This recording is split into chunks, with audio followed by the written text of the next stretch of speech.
We have a hard reset we have to talk about today, and it's just something which historians understand, but for some reason it has not made its way into the church. There is a passage in Isaiah that I'd like to read, and it's actually longer than the passage that I put in the notes. Always remember, the notes are available at our YouTube channel. You can have a look at, in the comments, the description box, and you can download the notes from there. I would like for you, because I think it would be very helpful, to read all of Isaiah 59 before you get on social media, before you have a discussion with somebody about politics, before sometimes maybe even that you pray. The two verses I was going to focus on were just 14 and 15, but I'd like to bring it back. It's really hard to figure out where to start. So I'm going to just start in the middle of verse 6. Their deeds are evil deeds, and acts of violence are in their hands. Their feet rush into sin. They are swift to shed innocent blood. They pursue evil schemes, and acts of violence marks their ways. The way of peace they do not know. There is no justice in their paths. They have turned them into crooked roads. No one who walks among them will know peace. So, justice is far from us. Righteousness does not reach us. We look for light, but all is darkness. Like the blind, we grope along the wall, feeling our way like people without eyes. At midday, we stumble as though 'twere midnight. Among the strong, we're like the dead. We growl like bears. We moan mournfully like doves. We look for justice, but find none, for deliverance, but it is far away. For our offenses are many in your sight, and our sins testify against us. Our offenses are ever with us, and we acknowledge our iniquities. Rebellion and treachery against the Lord, turning our backs on God, inciting revolt and oppression, uttering lies our hearts have conceived. And these are the two verses I was going to highlight. So justice is driven back. Righteousness stands at a distance. Truth has stumbled in the streets. Honesty cannot enter. Truth is nowhere to be found. And whoever shuns evil becomes a prey. What a powerful, terrifying passage. But also, what a modern passage. Does it not fit our time as well as it fit his time? It's the thing about Isaiah. The more I read Isaiah, the more it sounds like he wrote it yesterday. And that's been true, not just recently, but my entire life. It seems to be a book that fits your situation and shows words for what you're feeling inside. Prisoners, I've noticed, really like the book of Isaiah, and they read it a lot. The world and the church has experienced a few hard resets in the last 2,000 years, but especially in the last 200 years. Darwinism, and then the Scopes monkey trial that drove wedges between people based upon how they read the first couple of books of the Bible. And then the rise of Schofield and his dispensationalism. So we all started talking about the millennium and rapture and all of Armageddon and all of that.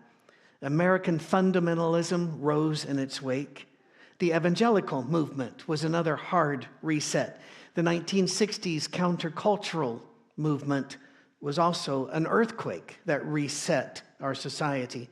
Wars in Vietnam, wars in Middle East, COVID, or the Industrial Revolution. All of these were earthquakes of the heart and society and culture breaking things apart. And we all wondered during all of these, what will it look like when it comes back together? These are hard resets that challenge our fundamental understanding of who we are, what our future could be. Think of now we are actually going through another one with the rise of artificial intelligence. And that is absolutely going to wipe out a lot of jobs. It's also going to absolutely divide us more, Because you see, artificial intelligence does not, like a computer on TV would do, go into all knowledge and then bring you the truth. It goes into what was put in it and what was available to it and produces that.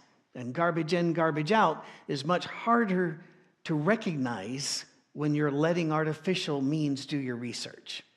And yet it's already there. It's already happening. Let's be very blunt. Institutions that once taught history, science, logic, mathematics became little more and have become little more than indoctrinalization and socialization clinics. Parents send their kids to university, and the parents and their kids then go into crippling debt, only so that their kids will come out the other end to rebuke their parents, everything their parents ever taught them, their own society, and everything we once assumed was true. And in fact, they will bind together then and actively work to destroy the very systems that allowed them to go to the university, even with force, even with riot. When COVID hit, churches were shut down alongside schools. But more than that was shut down. Our trust in science, I don't know if we ever had a trust in politics, but some people certainly do. But science and politics became so entwined that sides were taken, families broken, churches split. Some had to shut their doors. Trust in science, trust in media, trust in society, trust in faith all broke down. And those haven't been put back together again. Like Humpty Dumpty in the old nursery rhyme, I don't think it can come back together. Not the way it was. Not after any of these resets. We find ourselves now, and if you live in the United States of America, which is the bulk of our members, but we are in over 3 dozen other countries, and we just got a check-in from Egypt this morning. I'm sure they're just traveling through, but hey, that was fun. Who would have thought that the United States knows itself as the land of the free and the home of the brave would see riots in their streets? Yesterday, thousands and thousands clogged the streets of Dearborn, Michigan. We lived nearby there and loved our time in Michigan, so it breaks our heart as they call for genocide against all Jews and celebrate rape, murder, kidnapping, where we see university professors boldly tearing down pictures of kidnapped victims, some of them babies. There was one baby that was taken that has now spent more than half its life as a kidnapped victim. Where is morality? Where is heart? And yet, if we speak boldly, we can be shut down merely by stating facts about biology. But we will be celebrated if we speak of hate, but only if we speak of hate toward unprotected groups. And in America, that would be Jews, Christians, and Asians. But if you speak against the others, then you'll be shut down. First, I don't think we should speak against anybody. We can speak against evil, but we don't have a class of people that we should speak against. And yet, left and right go at each other. To attempt in this environment to, air quote, do church the way we always have before us is to pretend that none of this happened and there are no effects to any of this. All of that effort to do church that way is doomed to fail, and in fact, it is failing. We cannot happy-clappy our way through a graveyard. We cannot do business as usual. In fact, who is? Where we have our house church is Brentwood, and your house church and our house church, we're all part of this network, which is full of love and centered on Jesus, and pray God that it always stays that way.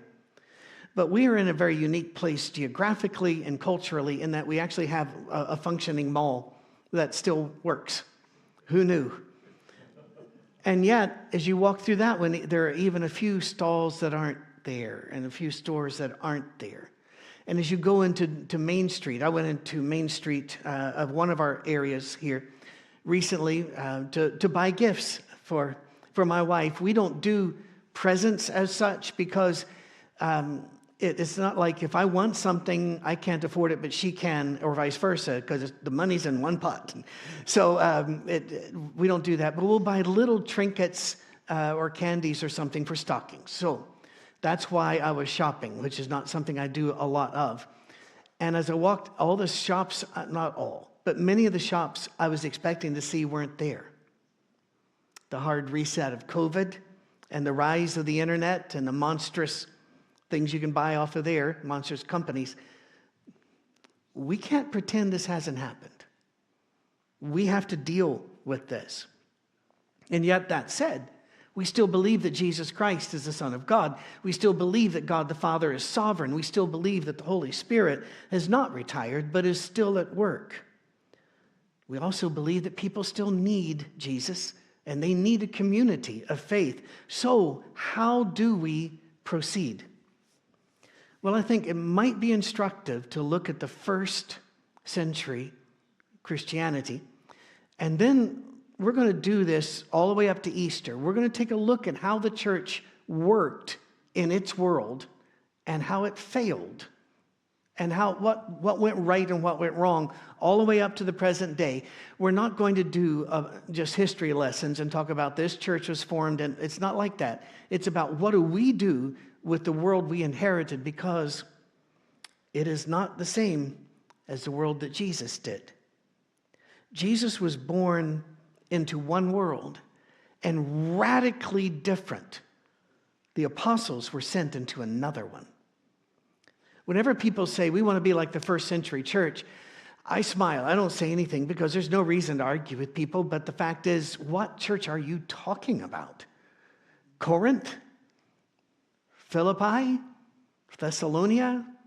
Which one, and during what time frame are you talking about? Because the first 100 years, they were not unified by conformity. They didn't look the same. They didn't have the same cultures. They would not have understood what you meant by the first century Christians. It wasn't a generic, useful description. We just celebrated Advent. And it's my favorite time of the year, Eric. I wish they'd leave the trees up and the lights up all year round. Because quite frankly, we could all use a little bit of cheering up and lights and such. And the electric company, I'm certain, would enjoy that as well. My father didn't celebrate Christmas for a lot of reasons that weren't really reasons. But he always tried to justify it by saying, oh, think of the electric bills. And then he would even say, all these lights up, I bet it confuses people and they go through red lights. And I'm going, wow, okay. Wasn't allowed to say anything, but I was allowed to think it.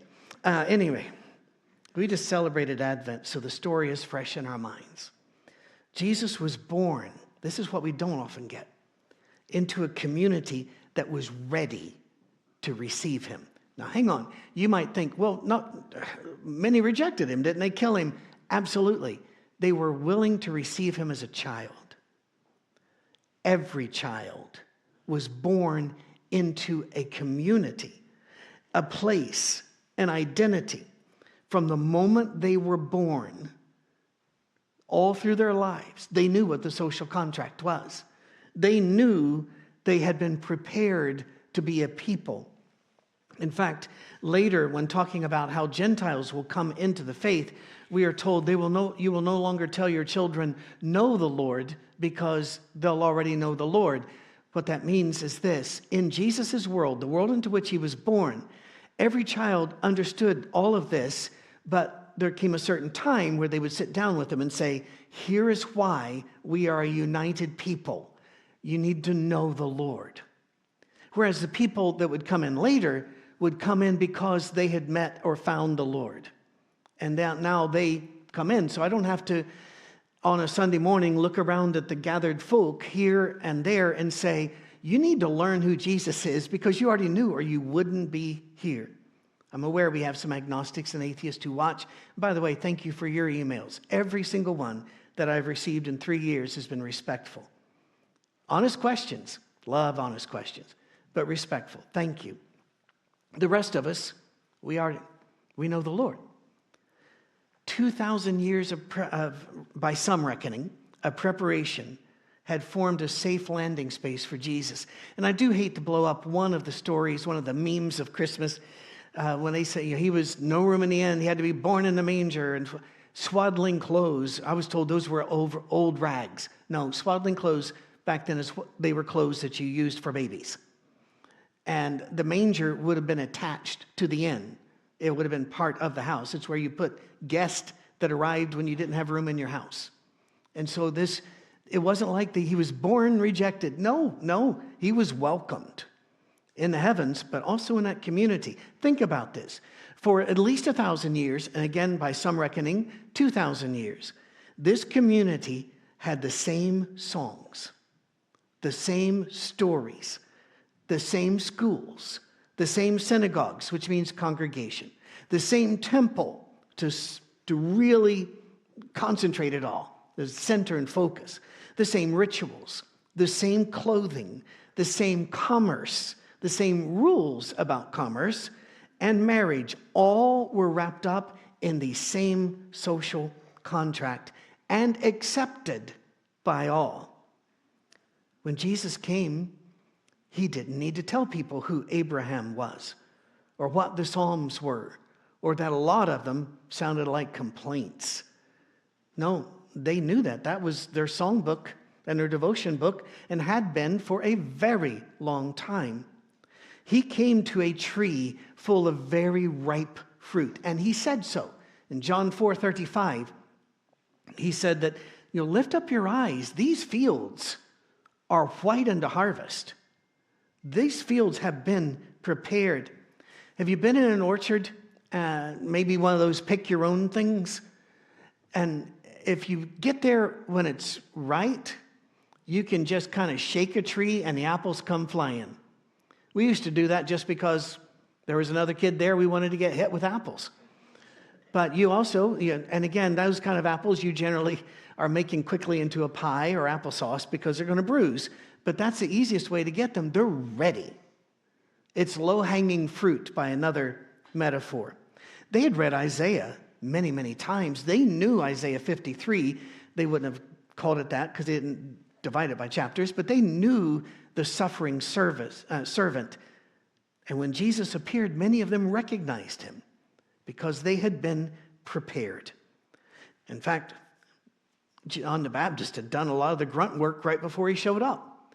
He had developed a whole bunch of house churches along the River Jordan, ready to receive Jesus. So if you notice, whenever he turns and he goes, "Behold the Lamb," the people don't go, "What? Who? You got any other evidence for that?"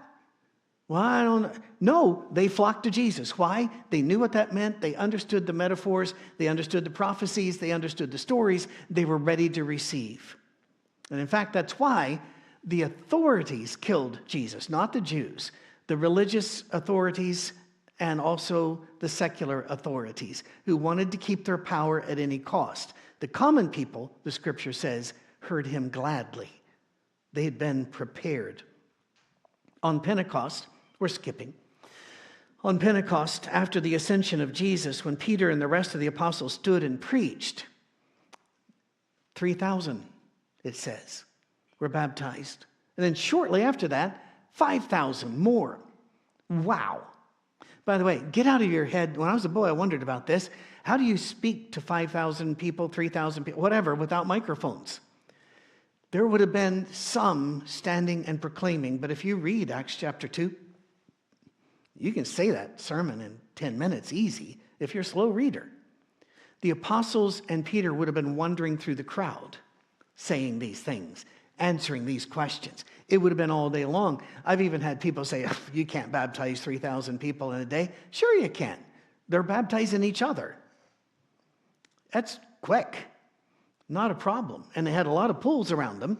The mikvot, the baptismal pools, were all already a part of their culture. You see? They had been prepared. In fact, the priest, ever since the days of the tabernacle, much less the temple, couldn't go in until they had washed themselves in a place called the Sea of Brass. Every time I see that represented in paintings, it's this little sink. And I'm going, I don't think that's a sea. I think we might need to enlarge that mikvah so that you would understand they immersed themselves before they went to work. Therefore, when Jesus did be baptized, people didn't go, oh, whoa, I thought grace was free. They were prepared for it. In the 1970s, by the way, a group of people looked at this and said, you know something? If we're not baptizing that many now every time we do work, then we must be doing something wrong. So they even put out a little book about how evangelism will work in the city.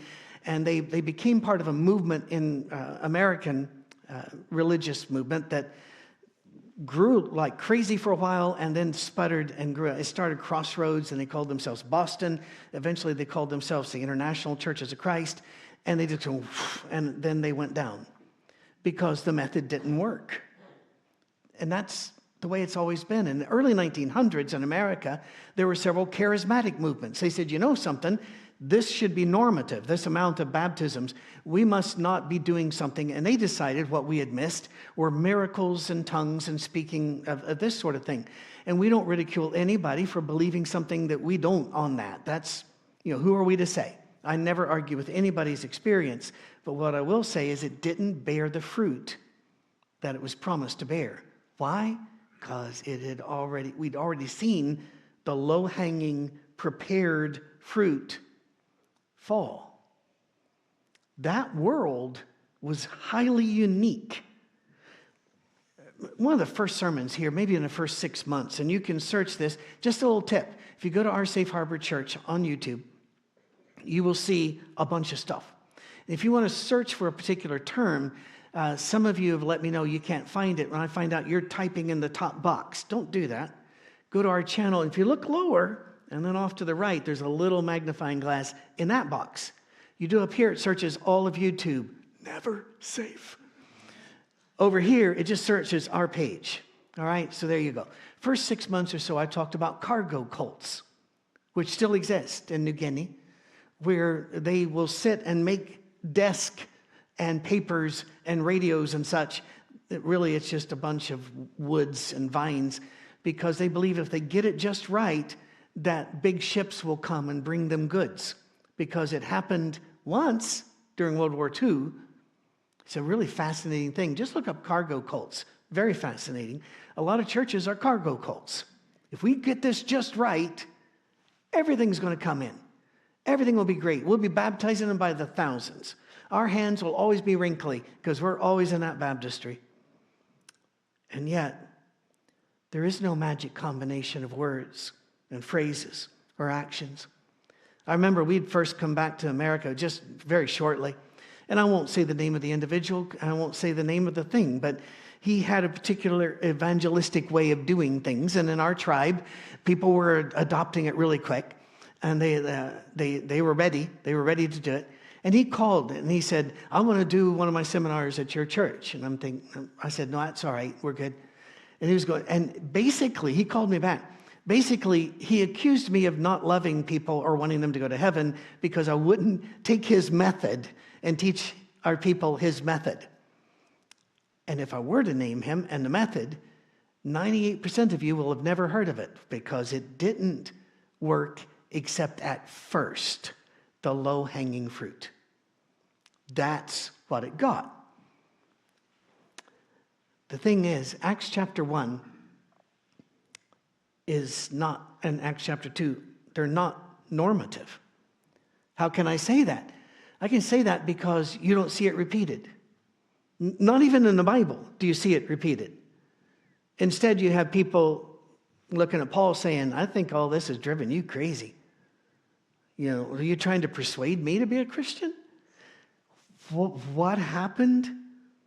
Well, the reason it worked so well is you had one cohesive, conformed, prepared group. And many thousands received him. Others came later. Some didn't come at all. But then the apostles are sent into all the world. What world? It's not the same Jesus came into. It had fundamentally changed. The world in which they went to did not share culture, did not share rituals, did not agree to the same social contracts. The church did spread, but with serious setbacks and a lot of dead people. We know that from history, but also from Scripture. It came to a point where when Paul writes his son in the flesh in 2 Timothy chapter 1, verse 5, he says this sentence, which I don't think many people have ever really paid attention to. He said, all of those in Asia have turned against me. Ooh, that's the opposite of Acts 2. All those churches he set up, remember the book of Revelation goes out to those churches? He said, all of them have turned against me. Wow. Isn't that heartbreaking, first of all? He had started them, grown them, written letters to them, and they'd all rejected him. This is not the same world that existed in Bethlehem of Judea on the night of Advent. This is a different world. And the churches that did grow or at least survive had something in common. A large percentage of Jewish members. Because enough of them held the stories, the rituals, the concepts in common that they could teach it to the individuals coming in. There weren't great groups coming in. And by the way, if anybody wants to write in and say, no, there's this thing about in Germany, these 5,000 people were baptized. That's because the king told them to be. Because the king converted, and therefore all of the citizens had to. That's not the same at all. Within a century, growth came only in localities with strong leaders who embraced Christianity. But all of those were basically in the Roman Empire, where Christians and Jews had lived together through, in fact, according to the Romans, Christians were Jews. Just the same as Pharisees were Jews, Sadducees were Jews, just different opinions. It didn't spread until Jerusalem fell. You want to know something really hard? That was a massive reset, but listen to this. Had Jerusalem not fallen, it is hard to see how Christianity would have taken root. It would have been still a localized church group, a cult, if you will. By the fall of Jerusalem, spreading the Jews out with the story, the church grew that way through tragedy. Maybe they would have done it anyway, but that question's an open one with a lot of objections. The apostles were able to piggyback on 1,000+ years of preparation, but they still ran into constant setbacks. And should we even use such a weak word as setbacks when every one of the apostles died a violent death except for John? This wasn't a little town of Bethlehem anymore, was it? This wasn't baptism by the river with John the Baptist attracting all of them, it said, from the surrounding towns. Now, this sounds like a long preamble because it is one, but it's a very important one. You see, you and I are now facing the world the apostles were sent into. We have a core group of Christians who believe and still believe, although it is shrinking according to every single poll that I've been able to find. And the rate at which it is shedding members is increasing. I'm not a doomsayer. I know God's got this. But I also know we're supposed to be as wise as serpents, but harmless as doves, and keep our head in this game. Watch this thing. We still have people who believe in God. We still have people who believe in Jesus, and yet the larger society is not prepared for the story. And in fact, is hostile to us. My wife and I, we subscribe to Acorn and BritBox. I'm not advertising. I'm not invested in this because we watch mainly British and European TV. A common theme in all of these, even if you go back and you watch series made in the 70s, is an antagonism toward faith and Christians. In fact, they will call Christians God botherers. As you're just bothering your imaginary friend. And a couple of books published last year in Britain by very famous people basically were just pleas. I know I'm a Christian, but you can still trust me and hire me in your business. And you can still trust me to write in your magazine or the like. Christians are actively pushed to the side as relics of a past age and unstable. And they will say so on the BBC, they will say so on ITV, and they will say so in the programs.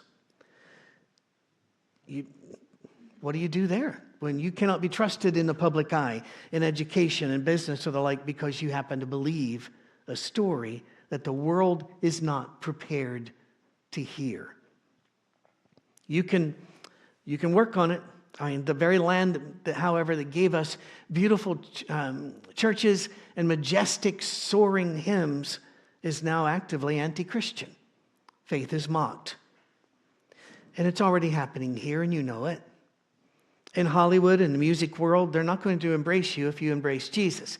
But if you embrace Jesus, it has to be on a very, very, very surface level.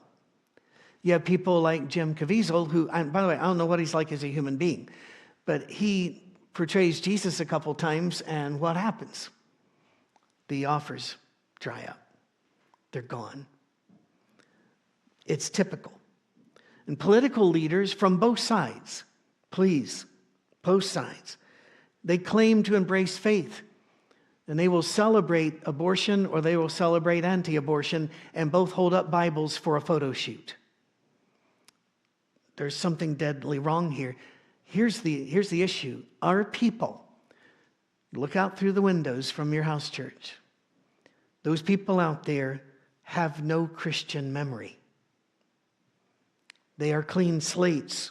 Oh, I wish they were clean slates. Their slates are full. They are peer-driven, feeling-driven. In fact, how many times do people say, I feel, when we used to say, I think?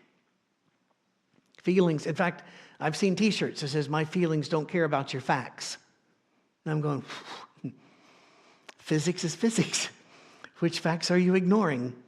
And we all know what they're ignoring. Excuse me. They are increasingly neo-barbarian, celebrating violence against any group they consider the other. The response of churches seems to fall into two camps.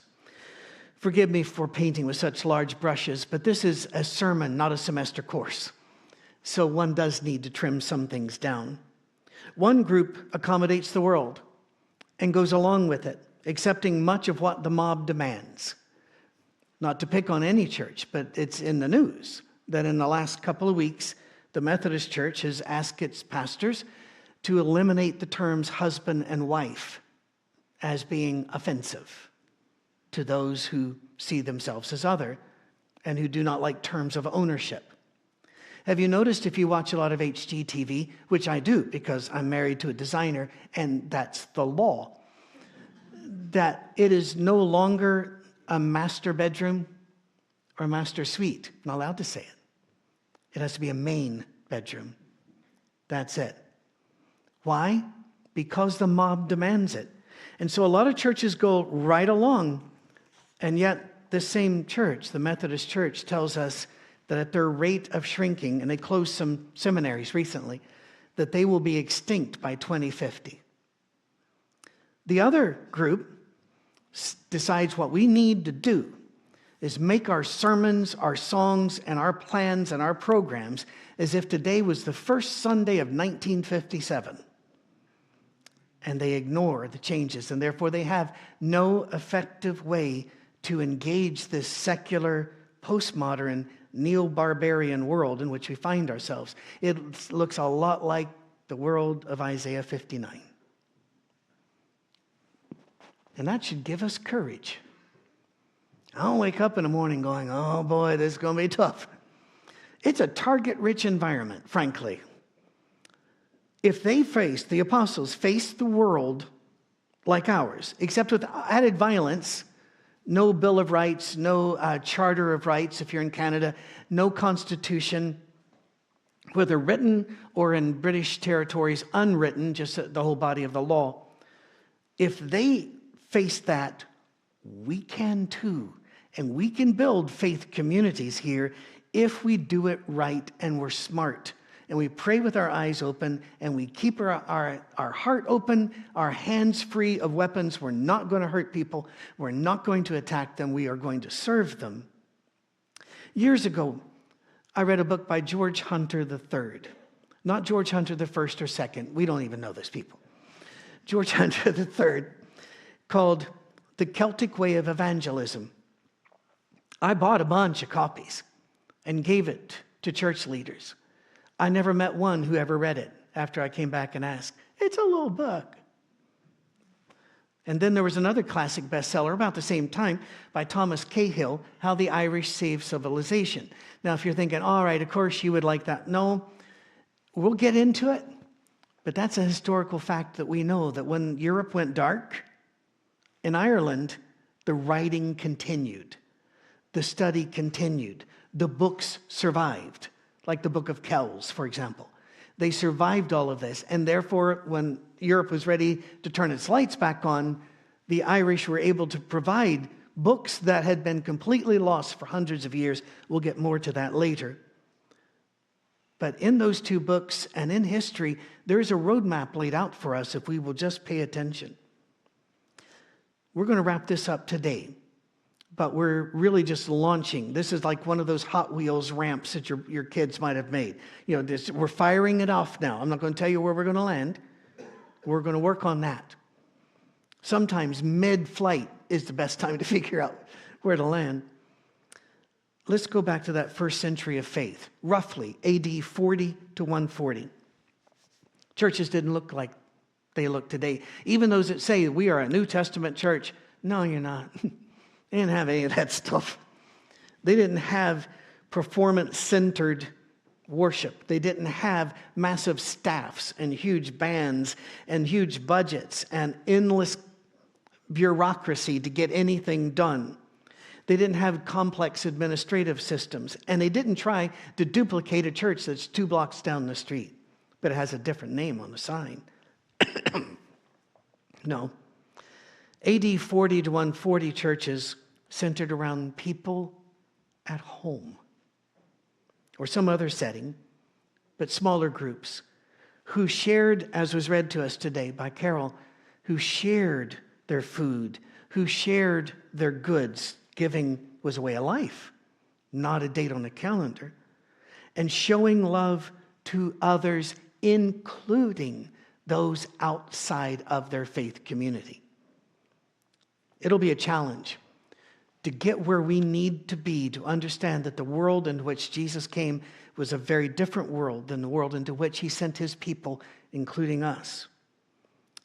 We need to develop this church to be the church that Jesus intended, a church that will long outlive me, outlive you, outlive our grandchildren. Jesus even asked his apostles, he says, when the Son of Man returns, will he find faith on earth? A lot of us will look at that and say, well, that was a downer. I look upon it as a challenge. What are you going to do? You going to push this story forward? Or are you going to act like we just got to go along with the world, or that it's 1957? I'm not picking on that year, but it sounds like it, doesn't it? Nothing ever happened in 1957 that I'm thinking of. How's that? The 57 Chevy. I just was told that, which many people still worship today. Evidently. I don't get an amen from this crowd, but I get a 57 Chevy.